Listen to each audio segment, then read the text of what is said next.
Welcome to the Sample Chapter Podcast, the show where authors read a sample chapter from one of their books. Here's your host, Jason A. Meiske. Greetings, everyone. It is March 26th. This is episode 60 of the Sample Chapter Podcast. My name is Jason A. Meiske, thriller author and your host. My gosh, 60 episodes now. This is, oh my gosh, this is so much fun. I love all the feedback that fans are sending us, whether that's through social media on Facebook and Twitter or emails that you're sending. Thank you so much. You guys are wonderful. I really appreciate all the comments, and I love hearing from you.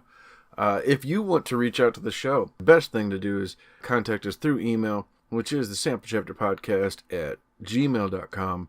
One of the really exciting things we've done this past week is we finally got our URL all set. So if you are looking for the show, you want to look at old episodes, all you got to do now is look up samplechapterpodcast.com and you're going to find us.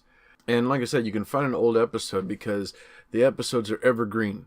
So we've got 60 episodes. Not every one of those is a new author, but about, oh my gosh, I think 57 of those, I think, maybe 56, are authors.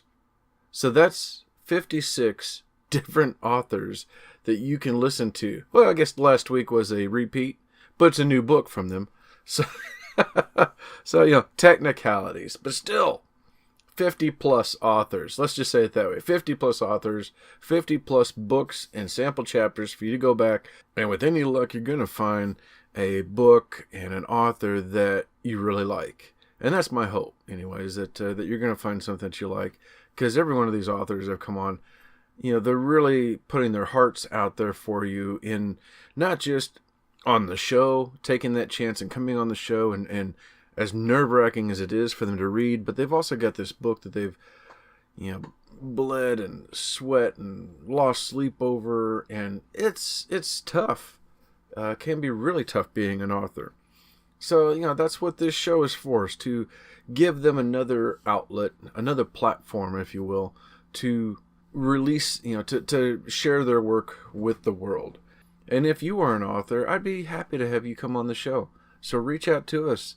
Like I said, email is probably the best thing to do. Reach out to us, samplechapterpodcast@gmail.com, and let me know that you're interested in coming on the show, and we'll work something out.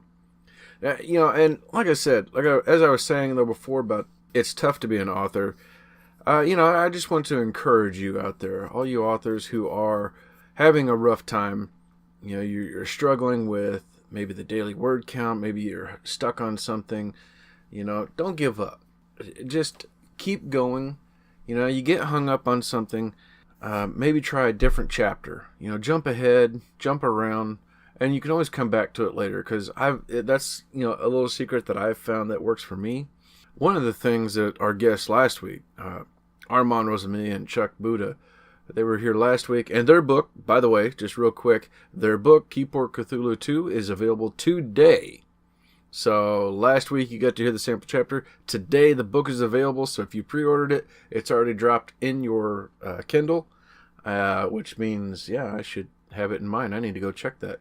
I should have it in mine as well. That book's available today. Anyway, what I was saying though was one of the things that really spoke to me was they talked a little bit about authors struggling with imposter syndrome. And this is something that I believe Chuck was really the one speaking on, that he looks at Armand as he's, top of the line. And I agree, Armand has much more experience than either one of us. But, as Armand would say, as an author, you're still putting in the work, you are putting in the hours and the time, and if you have written a book, you have every bit of right to be at a table doing a signing as the person next to you that's got 10, 15 books or whatever. It doesn't matter. You have put in the work and you deserve to be there. So if you get a chance to go somewhere and do a book signing, have fun with it. You have earned that right, and a fun moment, you need to enjoy it when you go. You are not an imposter. You are an author, and you have worked hard to deserve as such, to deserve this treatment. So hang in there, okay? Now, one of the things with this week's guest, Ellie Douglas, she and I have been talking back and forth last few weeks. We've talked about edits, and I'll give you a little bit of insight about this show. So this is, as you know, it's a weekly show. Every week's a new author, a new chapter. But whenever I go to record this part of it, I will record this multiple times. I usually get no further than maybe 30 seconds or less, maybe 10 seconds. I will say hello, and then I start coughing. So stop, delete, start over. Okay? And then it's greetings, hey everybody, and then I don't like it because I've said something goofy or whatever. I will repeat this over and over and over, 10, 15 times sometimes, on my worst. On my worst days. I think I've had a couple of times where I only had to start over maybe 2 or 3 times. I think 3 times is the lowest I've ever done. But this beginning intro part of it, it takes me a little bit. Once I get going, I usually do pretty well. But I have had one time where I recorded about 8 minutes, and I had been messing up and forgetting to say so many other things that I just said, screw this. Hit stop, deleted the entire thing, looked over my notes, and then started over. Came out much better. I didn't have so much editing to do because, I do go back through and I edit this portion of it because I'm sitting here and I do flub. And obviously I go back through and I edit the show, pull out some of the background noises, whatever I can. And in some cases, the authors, such as today, Ellie, sends me the recording through whatever reasons. Maybe there was an internet problem, maybe there was some other things, or like in Ellie's case, she had the ability to provide me a cleaner reading, I guess would be the way to put it. And this is a really cool thing. You're going to really enjoy it because she does. It is a fantastic story that you've never heard before. I guarantee you that. But I'm getting ahead of myself. I just want to share that because I want to let you guys know that, even here in the podcast world, just like authors, we make mistakes and it's all right. Just keep going. Don't give up with what you're doing. The mistakes make us better. I don't know. I hope that gives you a little bit of encouragement. I also want to say for a moment, this coming weekend, March 29th through the 31st in Kansas City is the Kansas City Comicon. The annual Comicon comes back every year. They have a lot of guests, a lot of wonderful, wonderful things going on. I am not a part of it. I just wanted to share it because it's a really cool thing, and there's going to be a lot of authors there. There's also our friends of the show, Pop Goes the Culture Network. Those guys are going to be there doing a couple of panels. Another friend of the show and previous guest, William Schlichter, he's doing a panel on Sunday talking about zombies. And Sunday is what I'm shooting for. That's the day I'm planning to be up there, but just in the aspect of as a visitor, hoping to network with some people and walk around and catch some of these panels. So if you're in the area this Sunday, the 31st of March at the Kansas City Comic-Con, and you see an older guy walking around in a Sample Chapter Podcast shirt, then stop me and say hello, and we'll talk for a little bit. Don't forget to go to Comicon KC and check out their list of things that are going on, so that way you can catch all the wonderful panels and cool things that are going to be happening. As always, I want to make sure and give a huge thank you to longtime supporter of the show, U-Stor-All. U-Stor-All out of Warrensburg, Missouri is the premium place for self-storage, whether you're looking for climate control or non-climate control. They have it all. They've got moving materials. They've got more than 50 cameras, getting ready to install some more, so it's going to be over 60 by the time they're done. And these are 24-hour, backed up to DVR cameras. So they've got security on lockdown. They know what they're doing. They want to make sure that your storage goods are going to be there when you return. It's fenced in. It's gated. Awesome, awesome place. Make sure you go online to check them out at U-Sto-R-All.net. That's spelled U-S-T-O-R-A-L-L.net. Now back to Ellie. I'm kind of jumping around today here a little bit, aren't I? I'm sorry. Back to Ellie. Like I said, our guest today is Ellie Douglas. She is from New Zealand. She is a horror novelist and freelance artist and book cover designer. I cannot stress enough, you've got to get over to her website, authorellie.com. Don't take my word for it. Get over there and check it out, because this is a cool place. Lots of fun things to do. She's got, like I said, she's a freelance artist and book cover designer, so she's got several avenues there for if you're an author looking for a book cover. Check out some of the pre-made stuff that she's got. She can also create some on spec, let her know what you're looking for, and she can try and whip something up. She's got some amazing covers. She also does adult coloring books. There's a link in there for that. The zombie one is one of the fan favorites, so you want to make sure you look for that as well. She also has a Patreon page for I think it's for the art and her books both. So you want to go to patreon.com/authorellie. Patreon supporters get exclusive access to secret stuff. And speaking of secret stuff, she talks about an upcoming project that is a secret, or I guess she doesn't talk about it because it's a secret. But I found out later on what it was, so I know something you don't know. Anyway, I won't tease you too much about it. But anyway, yeah, like I said, her website is awesome.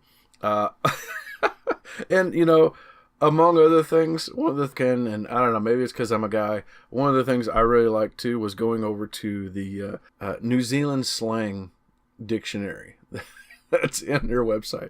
So I got to read all about yak, which is how to talk and have conversations, or a sparrow fart, which is very early in the morning and sunrise. It's just, I don't know, it's just some of the things that stood out to me. Like I said, maybe it's because I'm a stupid guy. Yeah, they just made me laugh, and I've made sure to use some of those slang in my everyday language ever since then. So thank you, Ellie, for making such an amazing website. So ladies and gentlemen, I can't wait to get us on over to that interview right after this word from our sponsor.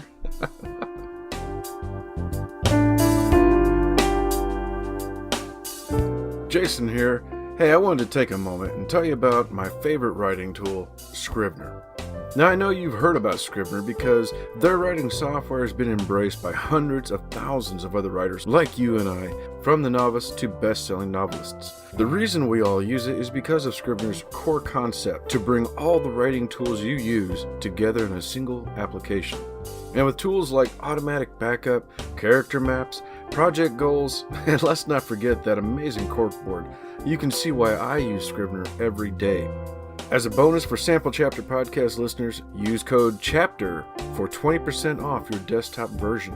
Scrivener writing software, built by writers for writers. Hello, my friends. Welcome to another episode of the Sample Chapter Podcast. My goodness, what a wonderful, wonderful interview we've got for you today with horror author out of New Zealand, Ellie Douglas. This is so cool, the miracle of the internet, getting to go down, I almost said down under, but that's not quite right. New Zealand would not be the right way for that. But we're going down the other side of the world with Ellie Douglas, and I'll just stop talking. Ellie, how are you doing? I'm doing good, thank you. How are you? I'm embarrassing myself already. So I'm glad it's you and not me. Oh, yes. By all means, let the host do all the embarrassing things. Well, welcome to the show. Thank you. It's lovely to be here. It's lovely to have you here. Go ahead and let the audience know a little bit about yourself. Sure. Well, I'm Ellie. I'm an author and I live in New Zealand, Auckland. I have 4 children, I'm married, and I love being creative. That would be an understatement. Just having spent a little bit of time going through your amazing website at, by the way, everybody, that's authorellie.com. You've really got to go check this out. From just your list of books, the book trailers that you have on there, your book cover design. Oh my goodness, you are definitely a creative person. Thank you. So, all right, so we'll go back a little bit here to when you started. Now, you actually were a graphic designer, or still are a graphic designer. And now, did you begin doing book covers from the start, or is that you kind of fell into that? I kind of fell into that. I actually started off by just taking photographs and then turning them into some sort of fantasy. Mm-hmm. And then it led from that to making book covers. Wow. Okay. Now and it's really cool. And you're doing it under, I guess, 2 different pseudonyms? Yeah. Okay. Yep. All right. But they're very, very cool. And you have a really nice gallery of those available online. And now these are all pre-made, or you make them specific for by request? Absolutely both. Oh, both. Wonderful. Yeah. Yeah. So I do pre-mades and I also do customs. Oh my goodness. Okay. Yeah. Well, that's really cool. Now, and we were talking before the show how this is what led you into writing. It did. Now, how did that come about? I really love horror, obviously. And when I started designing covers that were relating to the horror genre, I was like, I could write a story with that. You know, the image is what became my muse. So I would get an idea from the image and then write a story. Mm-hmm. And then I decided, well, I like this. I'm going to keep this for myself. So I started doing that, and then that's how it fell into it. How I fell into it, sorry. Yeah. Well, that's really cool. And, and it's another one of my own thoughts here that I've talked about before on the show, how it seems like some of the most nice, and I'm an author, I'm saying that like that, some of the nicest people I've met, some of the sweetest people are horror authors. And here we've been talking, and I already know like how nice you are, how wonderful you are, and what a good person. And oh my goodness, some of your books, where did this come from though? Somewhere in my head lives a demon. I'm pretty sure about it. Because I don't even know half the stuff that comes out.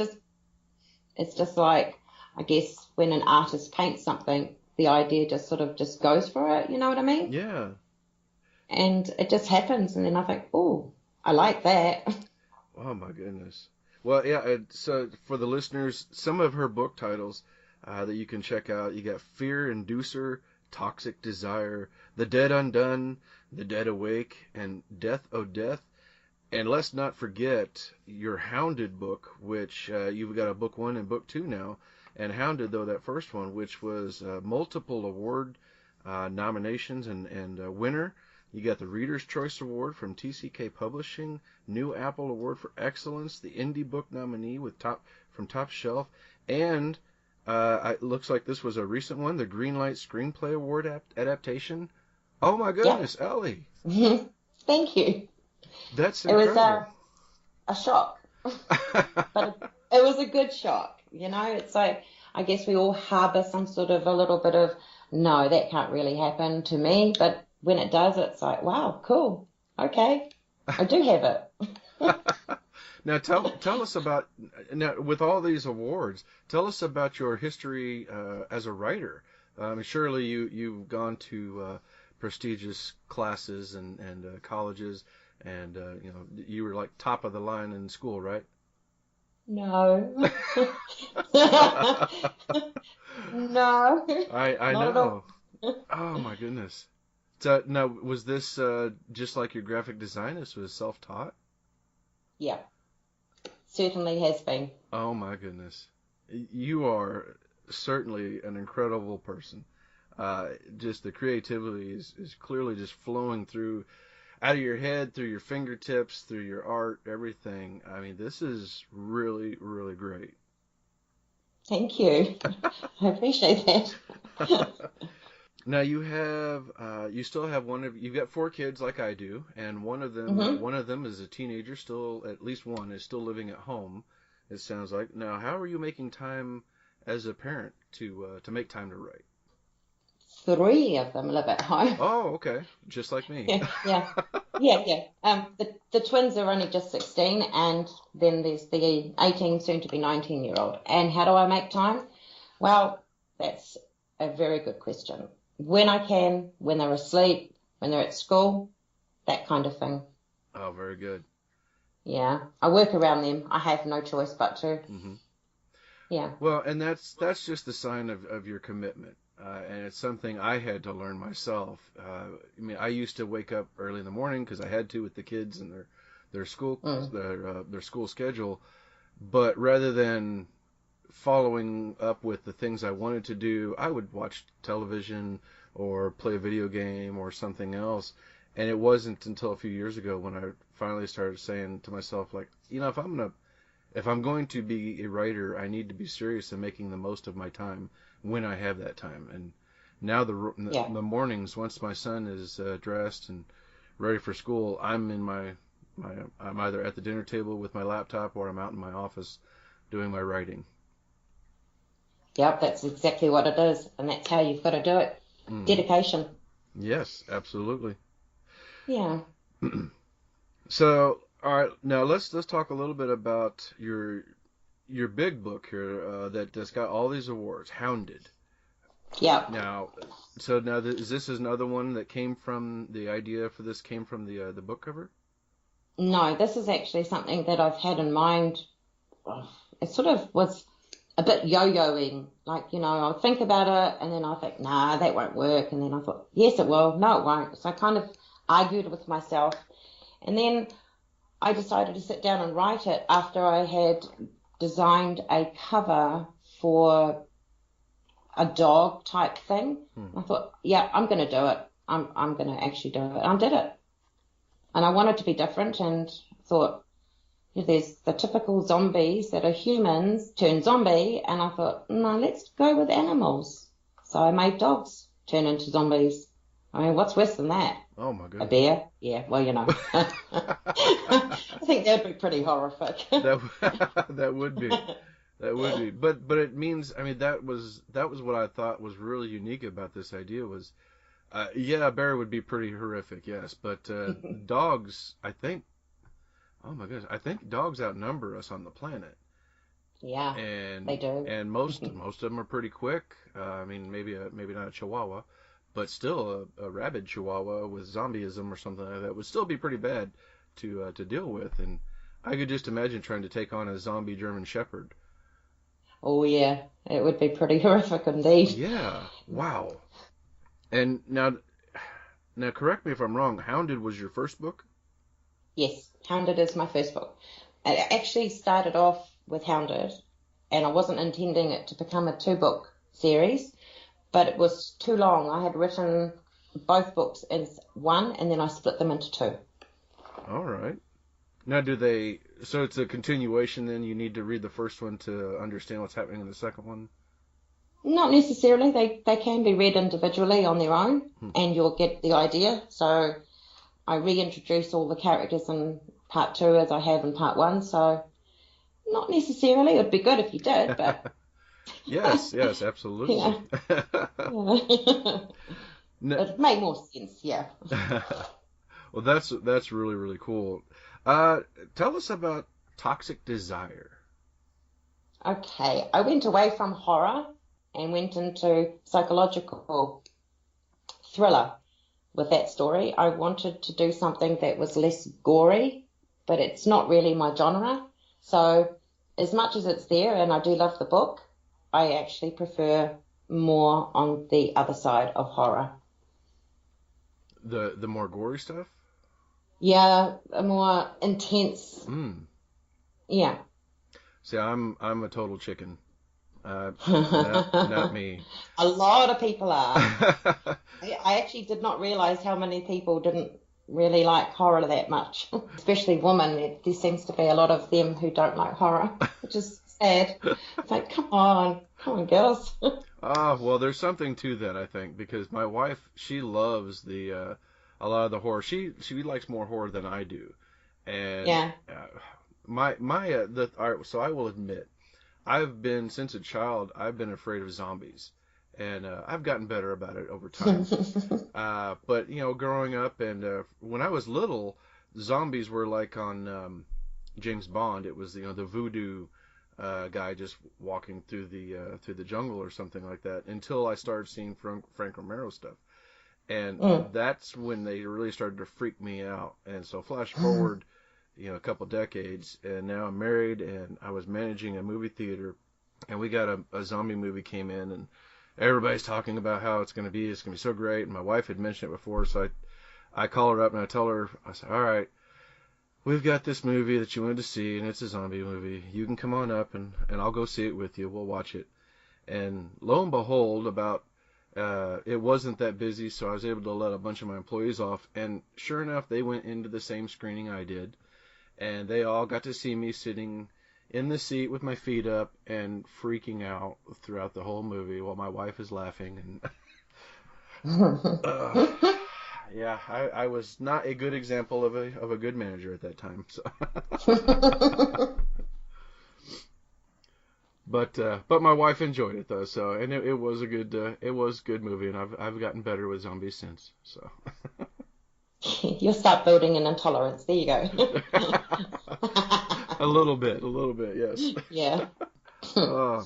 So, all right, now Hounded was your first book about 2 or 3 years ago, and everything else, you've got 7 books so far?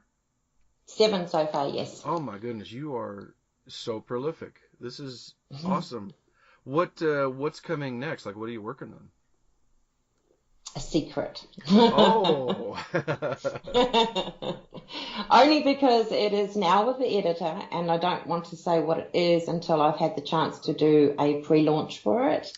So I'm keeping it under wraps for now, but I can guarantee you're going to love it. Oh, okay. All right. Yeah. Wonderful. Okay. Well, let's see here. What could I dive into here then? Okay. What would you like to work on coming up? More horror. That's kind of a strange question. What would I like to work on? Sure. More horror. That's fair enough. We'll go with that for now. I have a lot of ideas. I'm not sure if I'll do another collection of short stories or if I'll do another novel. This one coming out is a novel, so I might do the same. I might do a continuation. I've had a lot of requests from people who have read a lot of the shorts that I have got in the 2 books and want me to turn them into full-size novels. All right. Well, that sounds really great. And today we're going to be hearing from Dead Awake. Now, what can you tell us about this? Well, the Dead Wake Horror Collection, Volume 1, is a collection of short stories that have got zombies, but in every single different imaginable place that you can think of, like in space, on a boat, a cruise ship, in a fat camp. you name it. I've got zombies coming out of every single different places that haven't been done before, or have been, but slightly different. All right. Yeah. Well, that sounds really exciting. I can't wait to dive into it. Where can people follow you online? Well, they can go to my website, which is authorellie.com. I'm also a lot on Twitter. Head down, shame. No. Spend a lot of time on Twitter, so you can find me there. It's also Author Ellie, and same with Facebook, Author Ellie. Just type in my name and you'll find me. Yes, and it looks like it looks like you've got all your social media links are on your website as well, and and a free book. I forgot. Yes, I forgot to mention that too. Yes, there is a free book. Come along and join. You get a free story. I love this title. Oh shit, zombies! My last KFC and yours too. Yep. Oh my goodness. Well, there you go, everyone. So you can check out. You're going to hear from The Dead Awake today, and we'll have the link for that book on in the show notes. And then don't forget to also click on the link for her website so you can go in, pick up another one of her books. And as always, yes, leave a review once you've read the books, because they've got lots of great reviews, and I know you're going to love it as much as I am. Thank you. Well, Ellie, this has been really, really wonderful, and I am so happy to have to met you on Twitter, and I can't wait to hear your chapter. Thank you. It's been lovely to be here, and I appreciate being asked. Thank you. It's my pleasure. I don't know. All right. Well, ladies and gentlemen, Ellie Douglas with The Dead Awake. I will be reading part of one of my short stories titled Foothill Rest Home, which is from my book, The Deadweight Horror Collection, Volume 1. This story is all about Ichabod Davenport, who is an 82-year-old man living in a rest home, which has now been overrun with zombies. It is in first person, and I will start from his journal entry, day 15. We are running out of food. The residents of Foothill Rest Home have all turned into those walking cannibals. The staff too. I feel doomed. Angela feels it too. Who planned to get us out failed. I'm too old to run, especially with my arthritis, and I've not had any pain medication or arthritic meds for some days now. You can imagine how much pain I'm in. I need to write this. Okay, I need Angela to write this, but I had to give her a moment. She was crying. I want her to be safe. Lord knows I do. She's been looking after me this whole time. We are the only living humans left in this rest home. Okay, she's back again. I'll let her carry on for me. The place had started to stink up. All Angela and I could smell was dead putrid meat. It permeated into my nose and left a bitter taste in the back of my throat. Angela said it was the same for her. For a few days we could hear deathly atrocious hollering from outside. My little barred window offered very little in the way of seeing what was happening. Even if it could, I was only looking directly into one of Foothill's gardens. My heart ached, but I knew what had to be done. I thought I had convinced Angela to give me the last of the morphine and to use my body as a shield. She was young, only 24 years old, and had a daughter somewhere out there. She had to go find her child. Angela was kind and tried to convince me that there was another way, that someone would rescue us. I knew it wasn't ever going to happen. It was time I got her out so she could find her family. Journal entry, day 18. I'm still here. I was unable to convince Angela to save herself. Besides, the morphine was kept in a locked glass cabinet in the nurses' area, and neither of us could make it there. We stayed in my room for a few more days. The power was out and it was getting colder. We were both hungry. Food had run out, and all we had left was 4 bottles of water. While she slept, I left the room. Though this is hard for me to write, I need to tell you what I saw. Once I quietly stepped out of my haven and entered the hallway. I almost fell over due to the revolting stench. A few days back it was ripe. Now it was 10 times worse. Bile rose to the back of my throat, coating it in hot acid. I wanted to be sick, but forced myself to stay still and quiet. I could hear them. They scared the shit out of me. Lord knows it wouldn't take much to overpower me. I tiptoed awkwardly toward the day room. It was the only way to the kitchen. When my eyes caught movement, I would stop and hold my breath. Except my breathing was like daytime snoring. Damn old age, it screws everything up. I kept pausing, kept moving, kept holding my breath. I managed to get through to the day room, and what I saw will be tattooed into my damn brain forever. In death, I believe I will still see this. Several of the freaky-looking cannibals were lumbering around by the TV. On the floor beneath them lay several mutilated bodies. Some were still alive, but had transformed and were twitching or reaching torn-up arms as if to grab onto something. The amount of limbs scattered around the day room was astronomical. The blue carpet was no longer blue. It was stained blood red. The innards of old folks and staff members were spilled across multiple sections, and plasma had painted the crappy white walls into a spectacular form of art. If one had not known it was blood, one would have appreciated the creative artwork from arterial spray to body parts. Okay, as morbid as that is, it was a glorious sight, even if it stung my insides like 100 bees. My stomach churned, and the hunger I had felt was gone. Now all I wanted was a way out for Angela. I looked toward the exit. Through the day room on the left was the way out. On the right were the administration offices, and further down that corridor was where the nurses' station and kitchen were. I couldn't see what was lurking behind the wall. It was the only way out. If you haven't already noticed, I do repeat myself. Hey man, give me a break. I am old, remember? 82 years old. I made my way there, being extra quiet and stepping over body parts, which was the hardest job I've had to do in my entire life. My knees were threatening to give out on me, and the constant lifting of my legs to step over the remains was killing me, but I kept on going. My thoughts on Angela. I must save her. I made it to the wall and held it to catch my ragged breath. Jesus, I sounded like a distant freight train, and couldn't believe that none of the cannibals had heard me. Could it have just been me hearing myself and assuming I was louder than I actually was? I looked at my hand on the wall and braced the scream rising in my throat. At first I thought it was just damp from the lack of air, but hell no, it was worse than being just a damp wall. My hand was resting on what looked like the remains of an eyeball. I quickly dropped my hand and wiped it across my pajama pants. I took one step forward, then another, until I could stretch my head around the corner of the wall to see what was behind it. I craned my head, arched it as far forward as I could, and looked left and right. The reception area was clear except for one old man named George. He looked right at me. I pulled my head in quickly and held my breath. After a few seconds, I looked back around and he was still staring right at me. The hairs on my arms and neck stabbed at me. I was shitting my pants. I knew for the first time that they couldn't see. Whatever happened to their eyes during transformation disabled their vision. But then, what were they using to find people and attack them? It must be sound. So I decided to test my theory.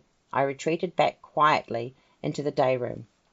I caught sight of an upturned book on the floor and bent over to pick it up. Damn, doing that nearly killed my back. I had to stop and stretch upwards to correct my lower back pain, but it did little to help. I crept back to the corner of the wall, poked my head around again, and still George was glaring my way. Jesus, he had turned into one ugly foobar. His skin had opened up in places, and some kind of brownish liquid was oozing out. His face had changed too. His nose was gone. Yep, I kid you not, he had no nose, just two gaping black holes right smack in the middle of his face. His veins were bright and reddish, purple that had spread across his entire body. His pajama top was torn half from his torso, while his pants were slit on one side, where he was obviously bitten. I edged forward a little more and threw the book to the right, which headed towards the offices. Immediately George's head snapped toward the sound, and from behind me the others had heard it too. They were all now moving toward the noise. I panicked and let out a damn scream. They heard that too. I quickly picked up a severed hand. Holding down the rising vomit, I threw it across the room. Again, they headed toward it. I used the wall to guide myself back towards my own room. I was, or at least I thought I was, being very quiet, except I wasn't. I was standing on debris and unknown body parts. My bare feet were making squelching sounds, and I had to stop moving. In front of me, on the stained carpet, was Bob Mangrove's hat. It was one of those cowboy ones, made from tough leather, so I knew it would make some good noise. I again lowered my body and picked it up. My right knee cracked when I stood back upright.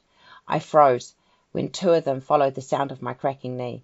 I threw the hat as far as I could, and damn it, it caught the end of one of the couches and landed 5 feet from me. I had no choice but to move back towards the exit.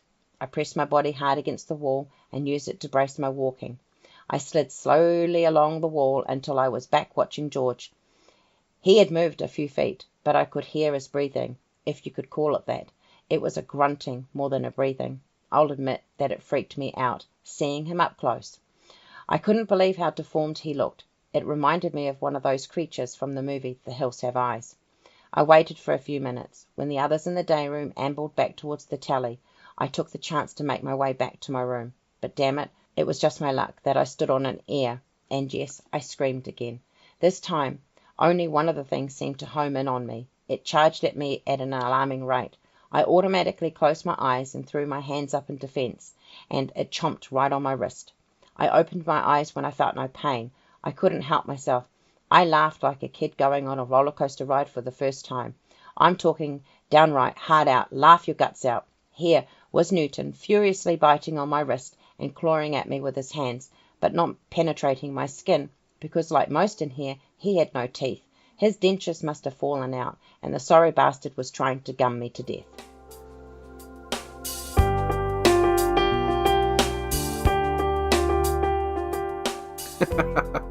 And that was Ellie Douglas reading her chapter from The Dead Wake. Oh my gosh, I told you that was a story like you've never heard before.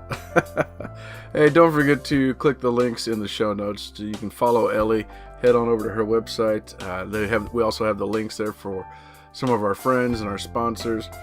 If you like the show, please leave us a review so that way it'll help people find the show. Subscribe so that way each week you don't miss out when we come back with a new author, a new book, and a new sample chapter. Take care, everybody.